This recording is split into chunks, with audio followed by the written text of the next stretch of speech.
Bagaimanakah vaksin COVID boleh dihasilkan dalam masa yang begitu singkat?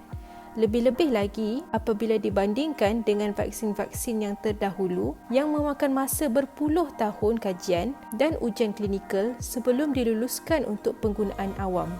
Mari kita lihat apa yang lain tentang kajian vaksin ini. Pertama sekali, kajian vaksin tentang coronavirus tidak bermula dari bulan Januari 2020. Penyelidikan tentang coronavirus dan pembuatan vaksin telah bermula sejak tahun 1880-an lagi. Pada tahun 2003, wabak SARS dan kemudiannya MERS pada tahun 2012 juga telah meningkatkan kajian tentang vaksin coronavirus. Tambahan pula, kesamaan genom bagi SARS coronavirus 2 dengan coronavirus bagi wabak SARS adalah tinggi. Gabungan informasi ini dengan ilmu penghasilan vaksin telah mengajar saintis dan para doktor tentang cara terbaik untuk menghasilkan vaksin COVID. Berikut merupakan garis masa penyediaan vaksin COVID. Pada bulan Januari 2020, genom SARS coronavirus 2 yang lengkap telah diterbitkan dan dikongsi secara umum bagi mempercepatkan kajian vaksin. Pada bulan Februari, ujian praklinikal telah bermula bagi calon vaksin yang telah pun siap. Ujian klinikal fasa 1 dan 2 bermula pada bulan April dan ujian fasa 2 dan 3 pula bermula pada hujung bulan Julai. Setelah mendapat hasil kajian, data diserahkan kepada penyela vaksin untuk penggubalan dasar baru yang sesuai untuk penggunaan vaksin dalam keadaan pandemik ini. Kita kini mempunyai teknologi baru yang membolehkan penemuan penyelidikan yang lebih terperinci dan cepat.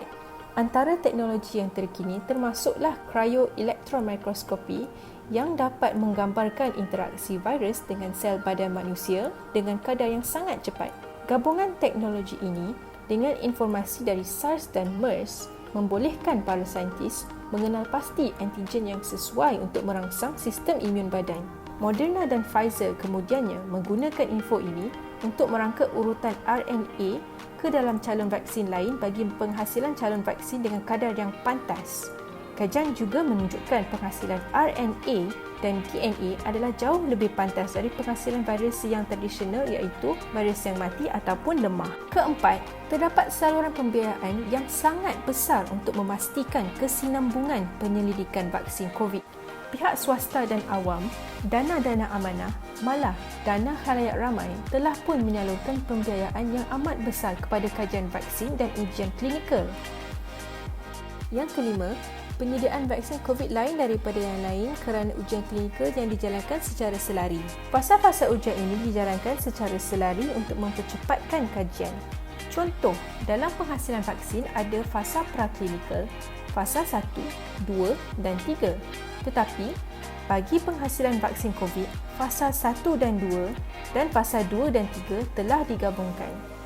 Fasa 3 dan kelulusan bagi vaksin juga dijalankan secara selari. Penggabungan fasa-fasa ini dapat mempercepatkan penyediaan vaksin COVID demi penggunaan awam, lebih-lebih lagi dalam keadaan pandemik yang mendesak.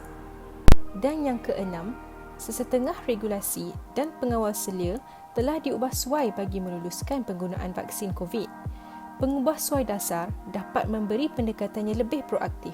Contohnya, Badan Pengawal Seliaan bagi setiap negara boleh memberi laluan untuk penggunaan vaksin yang lebih awal. Pelepasan awal vaksin oleh setiap badan pengawal seliaan akan menimbangkan risiko dan faedah penggunaan dan pelepasan vaksin COVID untuk mengurangkan infeksi ini.